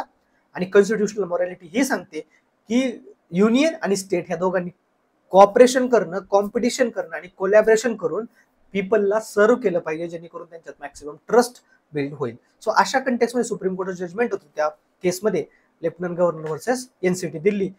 एनसीटी दिल्ली केस म्हटलं तरी चालेल, तर त्या कंटेक्समध्ये हे लिहू शकता कन्क्लुजन म्हणून. बट आपल्याला इंट्रोडक्शन कन्क्लुजन काय हे नाही बघायचं आपल्याला. मला इथून हे सांगायचं की तुम्ही फेडरलिझम थीम आहे, ती थीम ओरिएंटेड इंट्रोडक्शन आलं, मध्ये तुमचं स्ट्रक्चर कशा प्रकारे तयार झालं, की चेंजेस काय सजेस्ट केलेत, आणि यासाठी काय पाहिजे तुम्हाला, दोन्ही नॉलेज पाहिजे, स्टॅटिक पण पाहिजे, करंट अफेअरचं नॉलेज पण पाहिजे. करंट अफेअरच्या नॉलेजसाठी मागच्या 2-3 वर्षाचं नॉलेज पाहिजे. ते तुम्ही कुठून मिळणार, ते तुमचं मागच्या 3 वर्षाचं नॉलेज स्टॅटिक होऊन जाणार, या वर्षीचं नॉलेज करंट होऊन जाणार. ठीक आहे. सो स्टॅटिक प्लस करंट, जे की टीचर किंवा तुमचे नोट्स असतील, तुम्ही जे न्यूजपेपरमध्ये वाचताय, बऱ्याच वेळा न्यूजपेपरमध्ये पण आत्ताच घडलेल्या घटना असतात असं नाही, मागच्या पण काही घटनांचं असतं. ठीक आहे. सो यातून तुम्हाला काय समजलं की करंट अफेअरच्या कोणत्या टॉपिक्सवर नोट्स काढल्या पाहिजे, जे टॉपिक PYQ अनालिसिस केल्यानंतर फ्रिक्वेंटली न्यूजमध्ये येतात, अशा टॉपिकवर लक्ष ठेवलं पाहिजे आणि त्याच्या नोट्स काढलेल्या पाहिजे. Explain the reason for growth of PIL, public interest litigation. As a result of it has the Indian Supreme Court emerged the world most powerful judiciary. आता पहा, जो GS चा स्टुडंट आहे त्याला हे पहिलं जे वाक्य आहे ना ते लिहिणं फार सोपं आहे, त्याचं उत्तर लिहिणं, reason for the growth of PIL. But second जे आहे ना, इंडियन सुप्रीम कोर्ट हे जगातील one of the most powerful judiciary का झाले हे लिहिण्यासाठी अनालिटिकल अंडरस्टँडिंग पाहिजे. आपण सुप्रीम कोर्ट मध्ये लिहिलं, powers of supreme court, Laxmikanth मध्ये स्टडी केलं की powers of and functions of supreme court, jurisdiction, original jurisdiction, appellate jurisdiction, review jurisdiction, etcetera etcetera. But त्याचं अनालिटिकल पर्स्पेक्टिव्हने अंडरस्टँडिंग नाही केलं ना की इंडियाचं supreme court one of the most powerful institution कशी झाली. PSR स्टुडंटसाठी हा full stop, like full toss ball आहे. ठीक आहे, सॉरी घासा खराब असलं. सो फुल टॉस बॉल आहे. बट हे सेकंड स्टेटमेंट जस्टिफाय करायचं in terms of growth of PIL.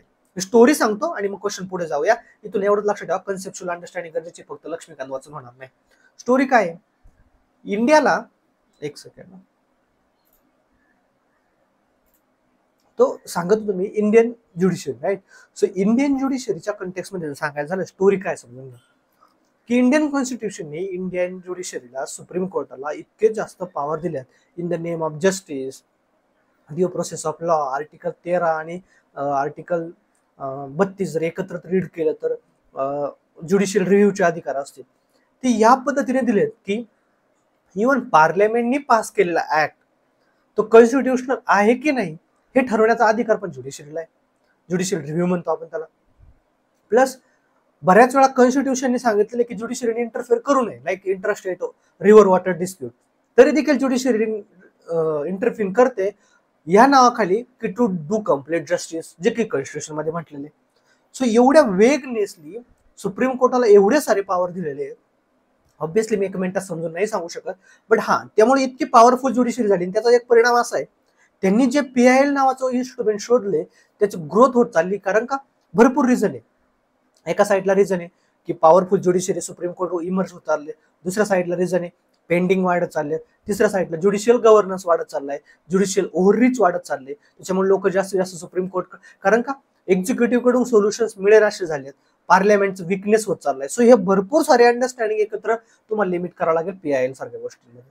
So analytical आहे, कन्सेप्च्युअल आहे, पुन्हा एकदा तुमच्या थिअरॉटिकल अंडरस्टँडिंगवर बेस आहे, तुमच्या अॅनालिटिकल थिंकिंगवरती बेस्ड आहे हा क्वेश्चन. लिहिण्यासारखा फार सुंदर आहे, या क्वेश्चन्सला मार्क्स मिळतात. इथं काय गरज तुम्हाला, सुप्रीम कोर्ट, ज्युडिशियल इन्स्टिट्यूशन का ती पॉवरफुल झाली आहे, कॉन्स्टिट्यूशन मधून अशा कोणत्या पॉवरफुल मिळाल्यात, त्याचं इंटरप्रिटेशन कसं करण्यात आले, PIL जे डिराईव्ह झालं ते कसं आलं, ठीक आहे. सो ह्या सगळ्या गोष्टींचं तुम्हाला अंडरस्टँडिंग पाहिजे, तेव्हा हा क्वेश्चन ऍड्रेस होईल. पुन्हा एकदा सांगितलं, लक्ष्मीकांतच जर तुम्ही व्यवस्थित ऐकलं प्लस त्याचा पर्स्पेक्टिव्ह समजून घेतला तर हा क्वेश्चन लिहिता येऊ शकतो. Discuss India as a secular state and compare with the secular principles of use. Complete static question आहे. Western secularism versus Indian secularism, जो की GS1 मध्ये सेक्युलरिझम टॉपिक आहे त्याच्यामध्ये शिकलेला असाल, त्यात तोच क्वेश्चन इथे लिहायचा. फक्त इथे US चं नाव टाकलंय, इंडियाचं नाव टाकलंय, त्यामुळे कॉन्स्टिट्युशनल रेफरन्स द्यायचा. यावरती गेल्या 5 वर्षापासून कंटिन्युअसली या टॉपिकवरती एक क्वेश्चन येतो, म्हणजे येतोच, comparison of the Indian constitutional scheme with that of other countries constitution. त्यासाठी एक सेपरेट चॅप्टर पण नवीन एडिशन मध्ये आलेल्या लक्ष्मीकांतच्या. तो नवीन जे 7वं एडिशन येते मराठीमध्ये सुद्धा सुधारित आवृत्ती, ती स्वतः मी एडिट केलेले, त्याच्यामुळे बऱ्याचशा गोष्टी त्याच्यामध्ये बघितलेल्या आहेत. जेवढं जास्त सुधारणा करता येते त्याच्यात केलेल्या आहेत, चेंजेस केलेले आहेत. व्हॅल्यू ॲडिशन नाही काही, कारण मी ऑथर नाही मेन, राईट. सो बट जे काही प्रॉब्लेम्स आहेत त्याच्यामध्ये ते ऍड्रेस करून तुम्हाला जास्तीत जास्त चांगलं बुक कसं देता येईल त्याचा प्रयत्न केलेला आहे. सो त्याच्यामध्ये त्यांनी सेपरेट चॅप्टर दिलेला आहे की कम्पेअर करून, त्याच्यामध्ये सेक्युलरिझम देखील कम्पेअर्ड आहे. सो स्टॅटिक क्वेश्चन आहे, डायरेक्ट लक्ष्मीकांत मधून क्वेश्चन आहे किंवा डायरेक्ट GS1 मधून क्वेश्चन आहे, ठीक आहे. Next, citizen charter. ज्यांनी सोशल जस्टिस आणि गव्हर्नन्स लेक्चर केलेत, ज्यांनी इथिक्स इन पब्लिक ऍडमिनिस्ट्रेशन मला कधी ऐकलं असेल किंवा ऐकणार आहे आता फ्युचरमध्ये, क्लासिक एक्झाम्पल आहे. Citizen charter has been landmark initiative in ensuring citizen centric administration. Statement आहे फक्त, but it is yet to reach its full potential. Identify factors hindering the realisation of its promise and suggest the measures. Simple आहे. Citizen चार्टरवरती काय सांगितलं होतं, किंवा जे काही सोशल जस्टिस आणि गव्हर्नन्स मधले पॉइंट्स आहेत ते कशा पर्स्पेक्टिव्हने रीड करायचे, कशा पर्स्पेक्टिव्हने स्टडी करायचे ऑलरेडी सांगितलं होतं. कॉजेस, फॅक्टर्स दॅट क्रिएट्स हिंड्रन्सेस म्हणजे चॅलेंजेस, त्यांचं फुल रिअलायझेशन, फुल पोटेन्शियल का नाही आले, चॅलेंजेस, गव्हर्नमेंटने उचललेली पावलं, आणि काही मेजर सजेस्ट करा, सोल्युशन्स द्या, वे फॉरवर्ड सजेस्ट करा, मेजर्स सजेस्ट करा ते इम्प्रूव्ह करण्यासाठी. हे 4 अँगलने स्टडी करायचं. तेच फिरून फिरून क्वेश्चन असतील. इथे विचारले चॅलेंजेस काय, मेजर्स काय. क्लासिक समर्पण मध्ये घेतलेला एक क्वेश्चन आहे, क्लासिक मी आन्सर रायटिंग सेशन मध्ये घेतलेला क्वेश्चन आहे, क्लासिक मी ज्या पद्धतीने शिकवलं त्याच्यातला डायरेक्टली क्वेश्चन्स. तसेच येणार सोशल जस्टिस आणि गव्हर्नन्स पब्लिक ऍडमिनिस्ट्रेशनचे क्वेश्चन, लक्षात ठेवा ज्या पद्धतीने मी सांगितलं. स्टॅटिक आहे, मग तुमच्याकडून एक्सपेक्टेड आहे, पण तो क्वेश्चन तुमच्याकडून एक्सपेक्ट काय आहे, करंट तुम्ही कसं ऍड करणार याच्यामध्ये, नवीन काही गोष्टी आल्यात का. जसं की citizen charter related to the income tax payer आलाय, citizen charter related to the local panchayat चालले. हे जे करंट अफेअरच्या गोष्टी त्या फक्त ऍज अ एक्झाम्पल म्हणून ऍड करायच्या. कंटेंट स्टॅटिक आहे, पण ते आता प्रिपेअर करायचं नाही. सॉरी. 17 नंबरचा क्वेश्चन मी सांगितलं 15 पर्यंत पॉलिटी, 16 पासून गव्हर्नन्स आणि सोशल जस्टिस सुरू होतं. अगोदर 6-7 हे सोशल जस्टिस वरती असतात, 8व्या नंबरचा गव्हर्नन्स वर असतो. इथं 16-17 तुम्हाला बऱ्यापैकी 16 पर्टिक्युलरली गव्हर्नन्सवर दिसेल, 16, 17, 18 गव्हर्नन्स आणि सोशल जस्टिसवर दिसेल. यातले 2 गव्हर्नन्सवर असतील, 1 सोशल जस्टिसवर, असे 3 क्वेश्चन येतात. In a crucial domain like public health care system, Indian state should play a vital role to contain the adverse impact of marketization of system. So Indian state म्हणजे राज्यांनी महत्वाचा role play केला पाहिजे health system मध्ये. Suggest some measures through which state can enhance reach म्हणजे पोहोच ज्याला म्हणतो आपण, इन्क्लुझिव्हिटी, ऍक्सेसिबिलिटी वाढली पाहिजे of public health care at a grassroot level. So अशा काही गोष्टी सजेस्ट करा की ज्यातून स्टेटचं म्हणजे राज्य लोकांपर्यंत हेल्थ केअर सिस्टीम घेऊन जाऊ शकतात, तळागाळातील लोकांपर्यंत. यासाठी मेजर सजेस्ट करा. पुन्हा एकदा, हेल्थ केअर मध्ये चॅलेंजेस काय, यातले एक चॅलेंजेस ऑलरेडी आणि इम्पॅक्ट मार्केटायझेशन केलेले, ते मेजर चॅलेंज आहे. मग कशा प्रकारे स्टेट त्याच्यामध्ये हेल्प करू शकतो, स्टेटनी कोणती पावलं उचललेली, प्रधानमंत्री जन आरोग्य योजना असेल, त्याच्या आयुष्यमान भारत योजना म्हणतो आपण त्याला, त्याच्या under health and wellness component आहे, तो एक इम्पॉर्टंट आहे. सो त्या इन्शुरन्सचा कॉम्पोनंट आहे. सो ग्रासरूट लेवल पर्यंत पब्लिक हेल्थ केअर तुम्ही कसं पोहोचवू शकता इम्युनायझेशनच्या माध्यमातून असेल, ते सगळी गोष्टी एक्झॅक्ट लेक्चर आठवून बघा, 1 मिनिटात सॉल्व्ह होईल तुम्हाला. ठीक आहे. बट बी अ पार्ट, तुम्हाला सेल्फ प्रिपेअर करायचं असेल तरी हेल्थ सिस्टीम सारखी 4 अँगलनी पर्स्पेक्टिव्हने स्टडी केलं होऊन जाईल. आणि ते कुठून शिकवलं तुम्ही सांगितलं, तुम्हाला ते हेल्थ स्टडी करता येऊ शकतो तुम्हाला नीती आयोगच्या रिपोर्ट्स मधून. ई गव्हर्नन्स एक्सपेक्टेड क्वेश्चन, दरवर्षी एक तरी ई गव्हर्नन्सवर क्वेश्चन असतो ह्या ना त्या स्वरूपात. यांनी काय सांगितलं होतं, हे just routine application of digital technology in service delivery नाही. सो त्यांनी ई गव्हर्नन्स म्हणजे काय फक्त डिजिटल टेक्नॉलॉजीचं गव्हर्नन्स मध्ये वापर मला ई झालं असं नाही. It is much about the multifarious interaction for ensuring the transparency and accountability. हे ऍक्च्युअली ट्रान्सपरन्सी आणि अकाउंटेबिलिटीसाठी आहे. सो तुम्हाला हा एक पार्ट जस्टिफाय करावा लागेल की ई गव्हर्नन्स म्हणजे फक्त टेक्नॉलॉजी आणली गव्हर्नन्स मध्ये एवढ्या पुरतं मर्यादित नाही, तर ते एक पारदर्शकता असेल, उत्तरदायित्व असेल, याच्यासाठी देखील महत्वाचं आहे. हा एक पार्ट जस्टिफाय करायचा आहे. आणि याच्या कंटेक्स्ट मध्ये तुम्हाला इंटरॅक्टिव्ह सर्व्हिस मॉडेल जे आहे ई गव्हर्नन्सचं, त्याच्याबद्दल इव्हॅल्युएट करायचं.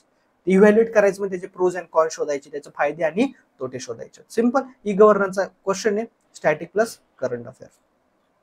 आता येऊया आयआर कडे. आयआरच्या सिलेबस जर तुम्ही पाहिला तर आयआरच्या सिलेबसमध्ये 4 पॉइंट्स आहेत सिलेबसचे. पहिला पॉइंट आहे पहिला पॉइंट आहे India and it's neighbourhood relation. India आणि त्याचे शेजारी जे देश आहेत त्यांच्या संदर्भात काय संबंध आहे तो क्वेश्चन. सो भारत आणि त्याच्या शेजारी संबंध पहा, इथं 20 नंबरचा question. Discuss the geo political and geo strategic, भू राजकीय आणि भूधोरणात्मक importance of Maldives for India. मालदीवचा काय इम्पॉर्टन्स असेल, with a focus on global trade and energy flow. So Indian ocean मधून जाणारा जो global trade and energy flow आहे त्याच्या कंटेक्स्ट मध्ये मालदीवचा काय इम्पॉर्टन्स आहे इंडियाला, पर्टिक्युलरली भूराजकीय आणि भूधोरणात्मक संदर्भातून. भूराजकीय, भूसामरिक म्हणा, ठीक आहे, etcetera. Further also discuss how this relationship म्हणजे इंडिया आणि Maldives affects India's maritime security and regional stability amidst international competition. या वाढत्या आंतरराष्ट्रीय स्पर्धात्मक युगामध्ये मग कोणाशी स्पर्धा आहे, चायना, USA एक्सेट्रा. याच्या कंटेक्स्ट मध्ये भारताची जी सामरिक सुरक्षा आहे, सागरी सुरक्षा आहे, आणि त्याचबरोबर जी रिजनल स्टॅबिलिटी आहे म्हणजे प्रादेशिक समता आहे, समतोल, प्रादेशिक समतोल किंवा स्थिरता आहे, याच्यावर काय परिणाम होतो या रिलेशनचा तुम्हाला हे देखील. मग मालदीव्स हे गेल्या 1 वर्षापासून न्यूज मध्ये कशा ना कशा प्रकारे. मालदीव्स न्यूज मध्ये की नवीन इलेक्शन झाली, मालदीव न्यूज मध्ये की इंडिया आउट कॅम्पेन झाली, मालदीव न्यूज मध्ये की इंडियाला त्याचे फोर्सेस बाहेर काढावे लागले, मालदीव न्यूज मध्ये की मालदीवचे न्यू प्रेसिडेंट इंडियन प्राईम मिनिस्टरच्या सेरेमनीला उपस्थित राहिले, मालदीव न्यूज मध्ये की जयशंकर यांची मीटिंग झाली, मालदीव न्यूज मध्ये की इंडिया आणि इंडियन प्राईम मिनिस्टर आणि प्रेसिडेंट यांच्यामध्ये आता रिसेंटली अग्रीमेंट झाली. सो वर्षभर मालदीव न्यूज मध्ये म्हणून क्वेश्चन येणार ऑब्वियस आहे. ठीक आहे. सो तो झाला एक क्वेश्चन. दुसरं काय बघा, bilateral, regional and global groupings agreements involving India or affecting India's interest. So simple topic आहे, म्हणजे काय, अशा प्रकारे द्विपक्षीय, प्रादेशिक आणि जागतिक स्तरावरची कोणत्याही संस्था किंवा ग्रुपिंग, संघटन, गट, करार अशा प्रकारे की ज्याच्यामध्ये काय एकतर इंडिया इन्व्हॉल्व्ह असेल म्हणजे इंडियाच्या संदर्भात असेल, किंवा इंडियाचा इंटरेस्ट म्हणजे इंडियाचं हित कुठेतरी साध्य होत असेल त्याचं. सो अशा पद्धतीचे त्याच्यावर डिस्कस करा. सिंपल क्वेश्चन आहे.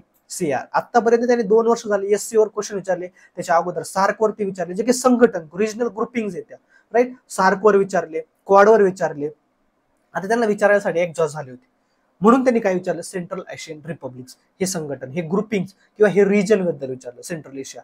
प्रोबॅबिलिटी नेक्स्ट इयरला वेस्ट एशियावरती विचारतील, त्याच्यानंतर आसियानवर विचारतील. सो हाय चान्सेस आहे एकदा क्वेश्चन आफ्रिकेवरती येऊन गेलेला आहे. सो रिजन ते पर्टिक्युलरली फोकस करतात ते, आणि त्या कंटेक्समध्ये सेंट्रल एशियावरती क्वेश्चन आलेला नव्हता.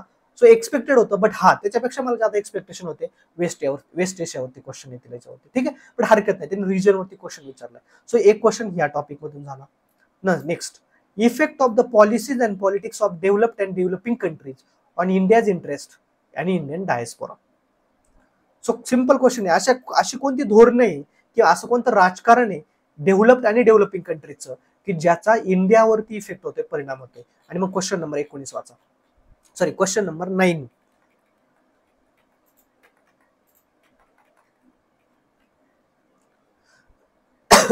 The West is forcing India as an alternative to reduce dependence on China. The West म्हणजे काय, पाश्चिमात्य देश. Reduce dependence on China supply chain.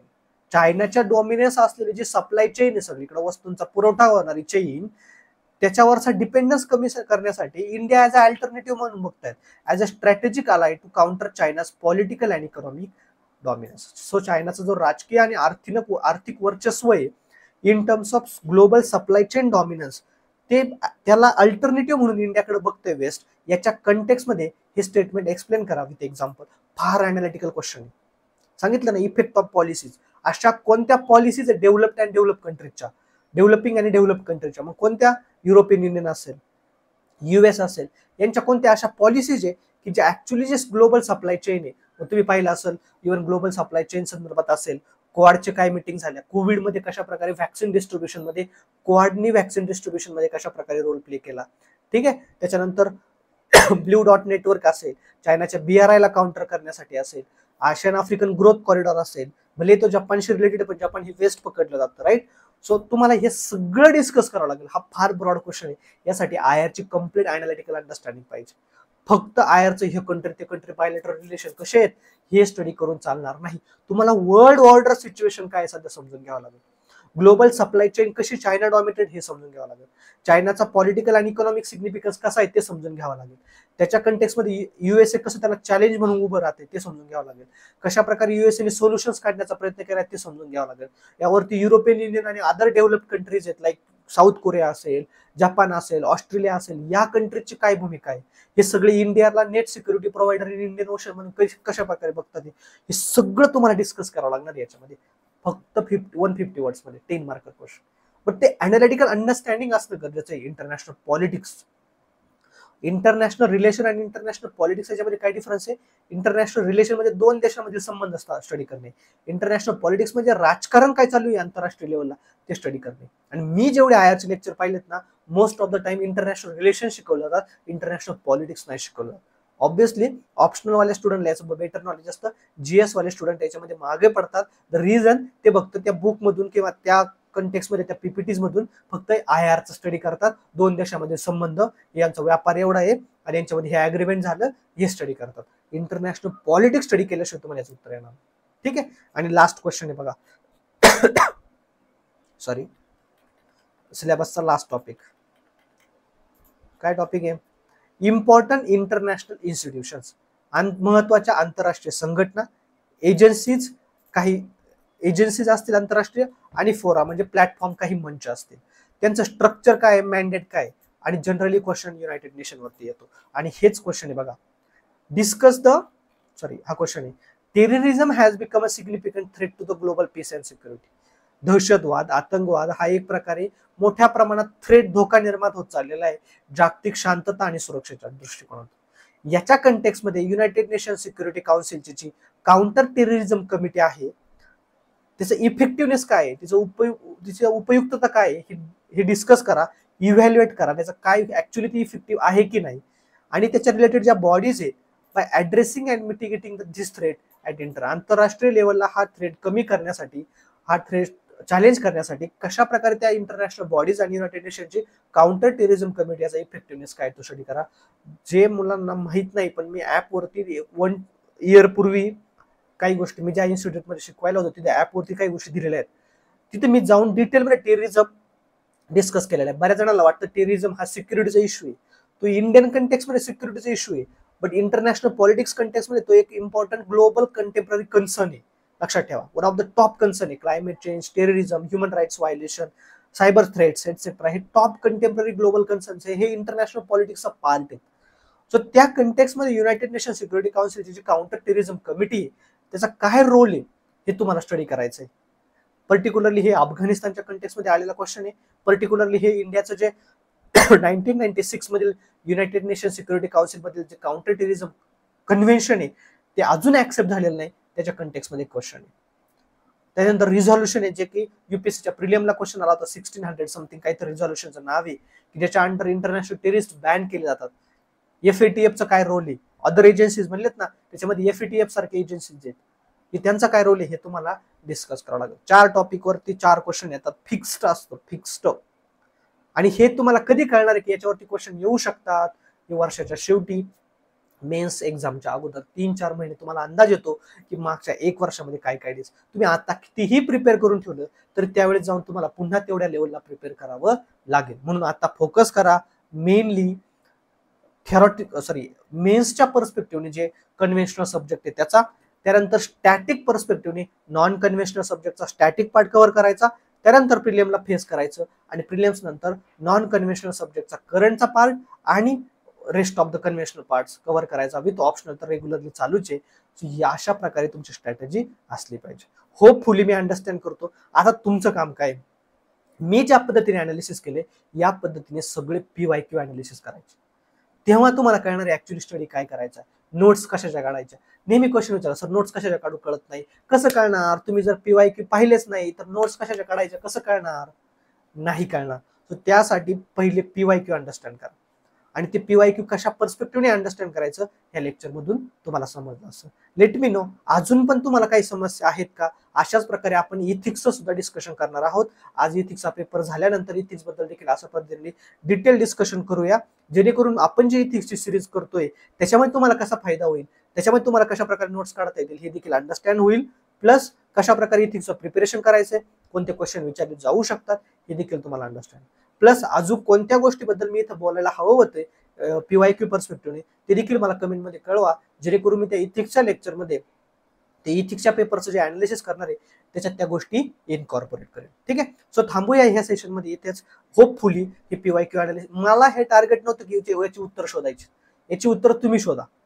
उत्तर शोधण्यापेक्षा ना प्रश्न काय हे समजून घेणं ज्यादा इम्पॉर्टंट आहे. लक्षात ठेवा, कारण जोपर्यंत प्रश्न समजत नाही तोपर्यंत त्या कशा प्रकारे रीडिंग करायचंय, कसं प्रिपेअर करायचंय, कशा नोट्स मेकिंग करायचंय, कसं आन्सर रायटिंग प्रॅक्टिस करायचंय, हे 4ही कॉम्पोनंट येणार नाही. आणि हे 4ही कॉम्पोनंट आले नाही तर फक्त उत्तर शोधून काही फायदा नाही.